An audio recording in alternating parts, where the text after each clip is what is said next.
My dear friends, much of the greatest wisdom that we ever acquire comes from what we have seen and heard and felt over the course of our entire lifetime, not just what we may have studied or read in school.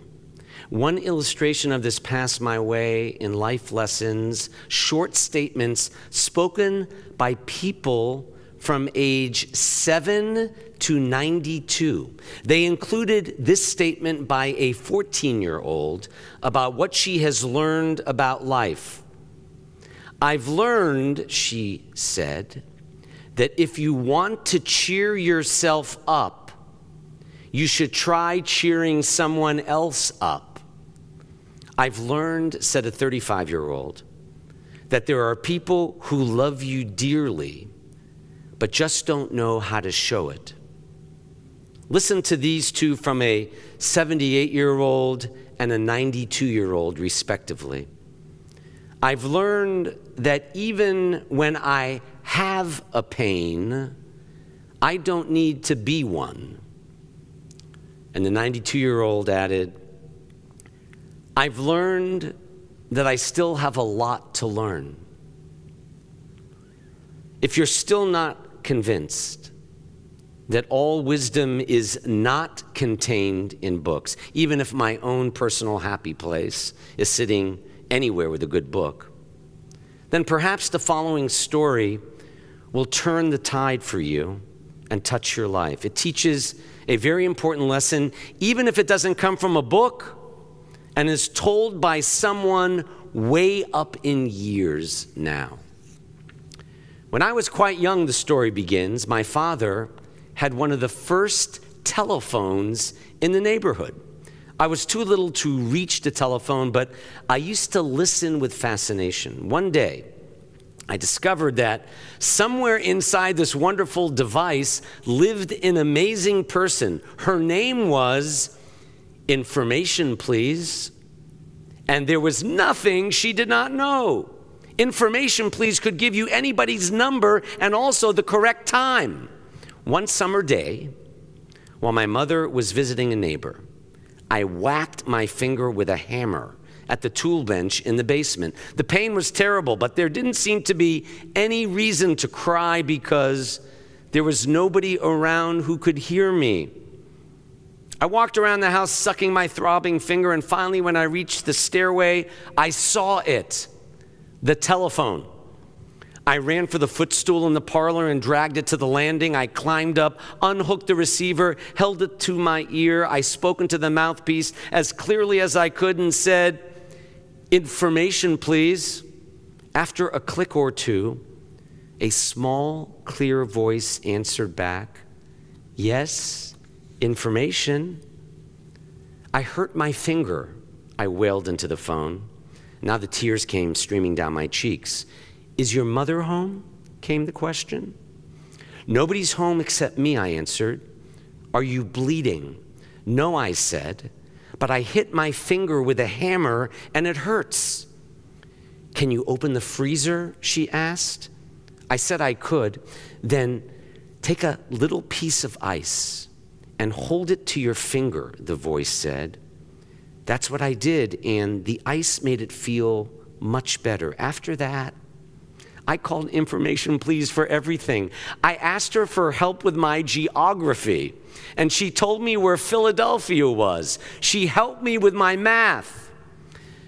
Then there was the time our pet canary, Petey, died.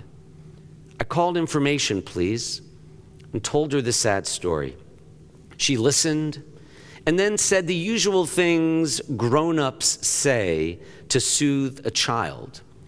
But I was unconsoled. I said to her, why is it that birds should sing so beautifully and bring joy to everybody, only to end up as a heap of feathers on the bottom of a cage? She must have sensed my deep concern because after a moment of silence, she said quietly, Paul, always remember that there are other worlds to sing in. Somehow, when she said that, I felt better. All this took place in a small town in the Pacific Northwest. When I was 9 years old, we moved across the country to Boston. I miss my information please friend very much. As I grew into my teens, the memories of those childhood conversations never really left me. Often in moments of doubt and perplexity, I would recall the serene sense of security I had then.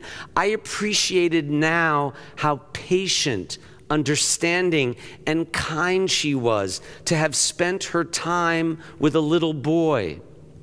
A few years later, on my way west to college, my plane landed for a stopover in Seattle for an hour.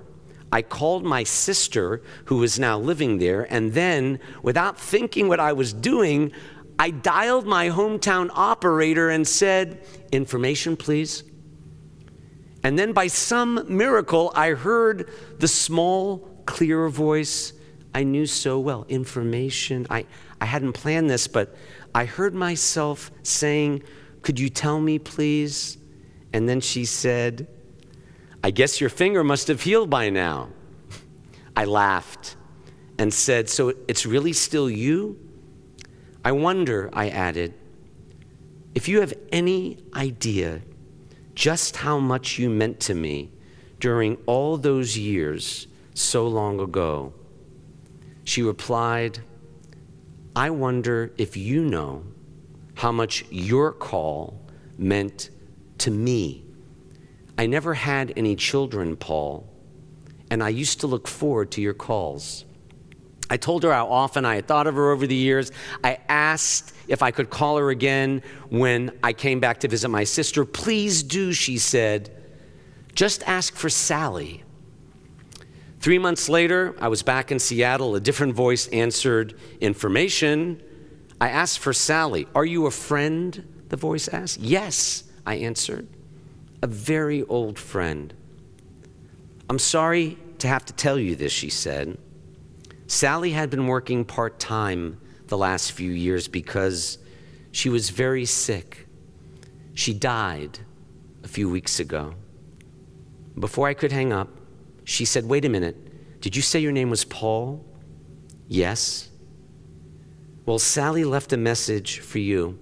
She wrote it down in case you call. Let me read it to you." The note says, "Tell him I still say that there are other worlds to sing in. He'll know what I mean." I thanked the operator with tears in my eyes and hung up. I know, of course, I knew what Sally meant. Remarkable story, isn't it? Surely one of the lessons of this story is that sometimes it can take a long time to learn what we mean to others. Whether we are mean or kind, or whether or not we intend to, we all leave an impression. Sometimes it may be wiser to be kind than to be wise. And that too is wisdom. It's time we all learn that. Some of us do well in school. Some of us learn in other classrooms, even outdoors at summer camp right now, or in random interactions with strangers.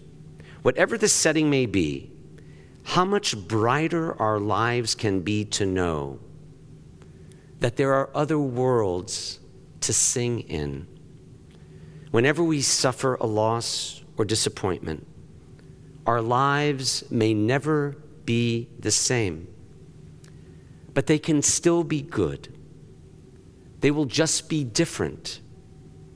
But always, there are other worlds to sing in. Amen.